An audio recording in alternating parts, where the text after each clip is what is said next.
On May 11th, 1977, one of the most unique moments in baseball history happened when owner of the Atlanta Braves, Ted Turner, took over as the manager for the team in one game versus the Pittsburgh Pirates, a move that was actually illegal in the baseball rulebooks. Here's the story behind how all this happened today on Daily Sports History.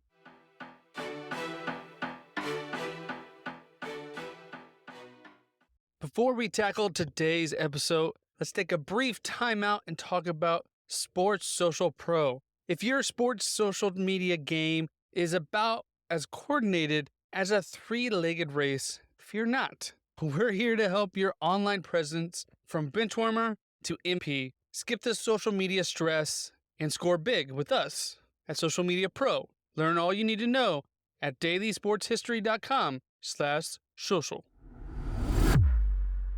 Welcome to Daily Sports History. I'm Ethan Reese, your guide to a rapid deep dive into sports history every day. Now, the Braves have a unique franchise history as they started in Boston, then in the 1950s made their way to Milwaukee, where they had a lot of success, but by 1966, they had waned in attendance and made their way down to Atlanta. While in Atlanta, they made a connection with their local television owner, Ted Turner, who earned the WTBS network, which would later be known as TBS for cable. And in 1974, they made a 5-year deal worth $600,000 with Turner to broadcast 60 Brave games, making TBS known as the Brave Station. And this connection actually led to Turner buying the team in 1976 when the owner at the time was struggling for cash, and he bought him for $12 million. But this move actually worried many other baseball owners and the commissioner of the league, Bowie Kuhn, who knew that television was taking over in the baseball world and having a television owner could cause that team to have an unfair advantage. And then in the late 1970s, Commissioner Kuhn actually testified to the U.S. Congress trying to regulate the cable broadcast industry and how they produce sports. And Ted Turner was on the defensive side of that, as Ted at the time was trying to make the Braves America's team, just like the Cowboys were in the NFL. And with his cable channel of TBS, he could broadcast the Braves not only in the local market, but across the country. And for a time, the Braves were one of the most popular teams, especially in the 90s, when they went on an incredible streak of division wins and would win a World Series title in 1995.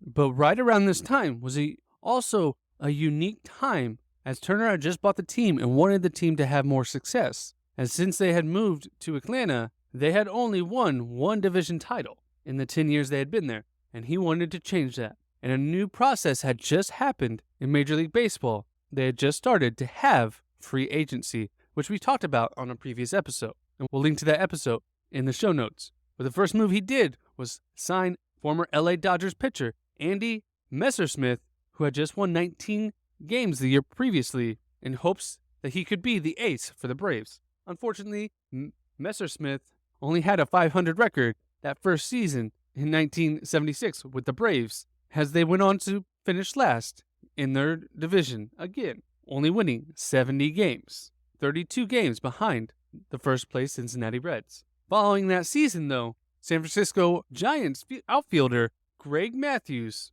was coming off a great season, and Turner told Giants owner Bobby Lurie that he was going to sign Matthews after the season. Now, this actually constituted as tampering within the league rules, which caused Commissioner Kuhn to fine Turner $10,000 and suspend him for 1 year, and also force the Braves to forfeit their first pick in the 1977 draft. Now, Turner protested, saying he was still a rookie in this business, and it was an error in wording, and his suspension was actually overturned after his appeal, and he was able to participate, and they got their draft pick back, and he wouldn't make that mistake again. But it wouldn't be the last time he skirted with the rules, because despite the fact that they did sign Gary Matthews, they were still struggling that year, and it would actually go on to be a worse year than the year previously, only winning 61 games. But there was a stretch, starting the beginning of the season, they won 8 of their first 13 games. But then, starting April 23rd, they would go on a 16-game losing streak. And Turner had had enough of this losing. He was spending money, yet it wasn't having the success on the field. So Turner called manager David Bristol in for a meeting and told him to take the next 10 days off. He was going to coach the team because whatever was going on, something needed to change. So Dave asked, "Are you firing me?" He said, "No, you need a break. And when the team needs something different." And so the next day, 38-year-old Ted Turner put on the number 24 Braves uniform and stepped out of the dugout in a game at Pittsburgh in front of almost 7,000 fans to manage his first game. Now, Turner didn't have a whole lot of experience actually coaching baseball, and he relied heavily on bullpen coach Chris Canzano and third base coach Vern Benson to help explain him through the nuances of being a manager and calling a game. And Turner would actually watch what the Pittsburgh Pirates manager Chuck Tanner was doing. As Tanner would cross his legs, Turner would then cross his legs, try to match what he was doing to look like he actually knew how to coach the team. And Turner actually came out to knuckleball pitcher Phil Narico and asked him, "Do you want to bat cleanup today, or maybe lead off?" And Phil was taken back. He said, "No, I'll just stick in the 9th spot." And he's like, "Okay, we need something different though." And little things like this really stuck out in players' minds. And after one inning, the Pirates were up 1-0. And then following in the second inning, the Braves were able to actually tie the game. And it looked like maybe they could possibly have a chance at winning. But in the third inning, the Pirates hit a home run, taking the lead with a score of 2-1. But in the top of the 9th, Turner called on switch hitter Cheney to pitch hit for Phil Narico as a right-hander, which he had never pitch hit in his 9 years career as a right-hander. And Cheney actually looked at Benson, the third base coach, and was like, "Is this really happening?" He's like, "He's the manager." And so he went up there and he actually hit a ground rule double, giving them 2 players on base on third and second. But that would be the last people to get on base. And they went in the game, losing their 17th straight game, 2-1 to the Pirates. But following the game, Turner was so excited by the move he made by pitch hitting Cheney that was all he talked about. But it didn't matter because they had actually still lost the game.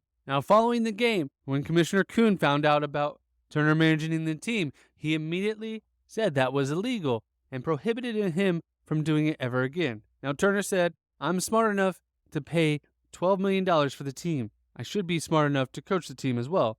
But the rule was actually put into place back in the 1920 when Roger Hornsby was actually a manager and second baseman and part owner of the team, was actually traded to the New York Giants and had to sell his team in order to not have a conflict between the two teams. And this also caused them to institute that players and coaches could not be financially responsible for wins and losses for any game. That rule had never specifically put owners in that role, but if you were managing, then you own the team, you would financially be connected to the wins and losses.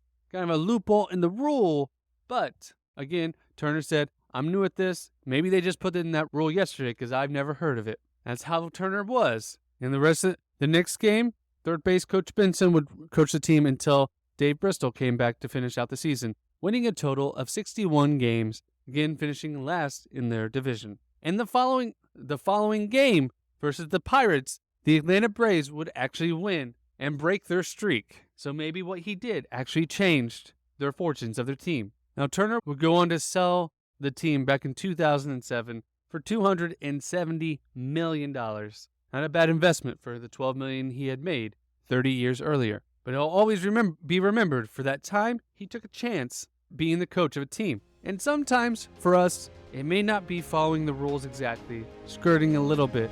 Sometimes you need to ask for forgiveness rather than permission to change your fortunes. We don't always get what we want by just sitting back and following the rules.